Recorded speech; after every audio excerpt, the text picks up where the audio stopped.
Hi అండి, welcome to my channel. నేను మీ శ్రావణి. ఎలా ఉన్నారు అందరూ? నేనైతే చాలా చాలా బాగున్నాను. మీరు కూడా బాగుండాలని కోరుకుంటున్నాను. ఇవాళ నేనైతే పిల్లలకి మరీ మరీ ఇష్టంగా తింటారు. ఇదైతే పిల్లలనే కాదు, పెద్దవాళ్ళు కూడా చాలా ఇష్టంగా తింటారండి. ఇదైతే నేను 2-3 టైమ్స్ బయట తిన్నాను. తర్వాత ఇంట్లో కూడా ప్రిపేర్ చేశాను. నిజం చెప్తున్నా, మీరైతే నమ్మరు, కానీ సేమ్ బయట తిన్నట్టే ఉంది టేస్ట్ అయితే. క్రిస్పీ కార్న్ ఎలా ప్రిపేర్ చేసుకోవాలో చూసేద్దాం. మరి లేట్ చేయకుండా ముందుగా పాన్లో వాటర్ తీసుకొని బాగా బాయిల్ అవ్వనివ్వాలి. తర్వాత స్వీట్ కార్న్ వేసేసుకొని అలానే కొద్దిగా సాల్ట్ వేసుకొని కుక్ చేసుకోవాలి. తర్వాత చూడండి, ఇక్కడ స్వీట్ కార్న్ అయితే కుక్ అయిపోయింది. ఇదైతే ఎక్కువ టైం కూడా పట్టదు, త్వరగా కుక్ అయిపోతుంది కదా. కుక్ అయిన తర్వాత ఒక స్ట్రైనర్లో వేసేసుకొని తర్వాత కూల్ వాటర్లో వేయాలి. కూల్ వాటర్లో వేసిన తర్వాత స్ట్రెయిన్ చేసేసుకొని అస్సలు వాటర్ ఉండకుండా ఒక బౌల్లోకి తీసేసుకోవాలి.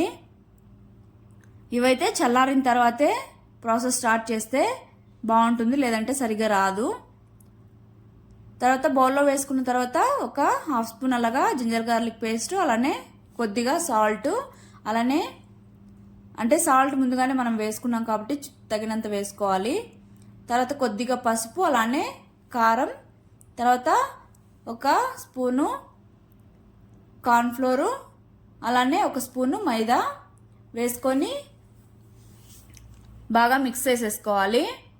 వాటర్ అయితే ఏం అవసరం లేదండి. కావాలంటే జస్ట్ ఒక స్పూన్ అలా వాటర్ యాడ్ చేసుకోండి, లేదంటే ముద్దగా అయిపోయి సరిగా రాదు.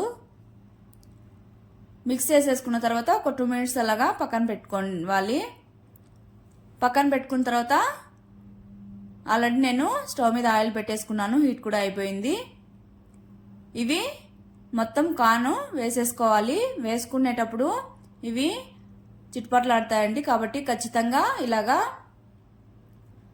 ఏదైనా మూత పెట్టుకొని ఫ్రై చేసుకోండి. వేసుకున్న తర్వాత ఫస్ట్ ముద్దగానే ఉంటుంది, కానీ తర్వాత ఫ్రై అయిపోయాక ఇలాగా సెపరేట్ అయిపోతుంది. బాగా ఫ్రై అయిన తర్వాత తీసి స్ట్రైనర్లో కానీ లేదా ఒక ప్లేట్లో కానీ తీసి పక్కన పెట్టేసుకోవాలి. ఇలాగా మొత్తం మిగతావి కూడా వేసేసుకొని పక్కన పెట్టేసుకోవాలి. తర్వాత తీసుకొని ఒక బౌల్లో వేసుకొని, అంటే మీకు ఆనియన్తో అలా సర్వ్ చేసుకోవాలంటే ఆనియన్ కూడా వేసుకోవచ్చు. నేనైతే జస్ట్ ఇలాగా చాట్ మసాలా, తర్వాత సాల్ట్, అలానే కొద్దిగా గరం మసాలా యాడ్ చేసుకొని కొద్దిగా కారం యాడ్ చేసుకొని మొత్తం బాగా ఒకసారి బాగా మిక్స్ చేసేసుకొని, కావాలంటే లెమన్ కూడా వేసేసుకోవచ్చు, బాగుంటుంది టేస్ట్ అయితే యమ్మీ యమ్మీగా క్రిస్పీగా చాలా బాగున్నాయండి. మిక్స్ చేసేసుకొని సర్వ్ చేసేసుకోవడమే, అంతే. ఇవైతే వేడివేడిగా తింటే మరీ క్రిస్పీగా భలే ఉంటాయండి. తప్పకుండా అయితే ట్రై చేయండి.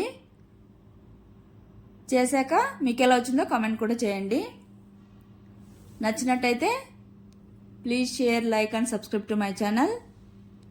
ప్లీజ్ సపోర్ట్ చేయండి. Thank you for watching. Bye, take care.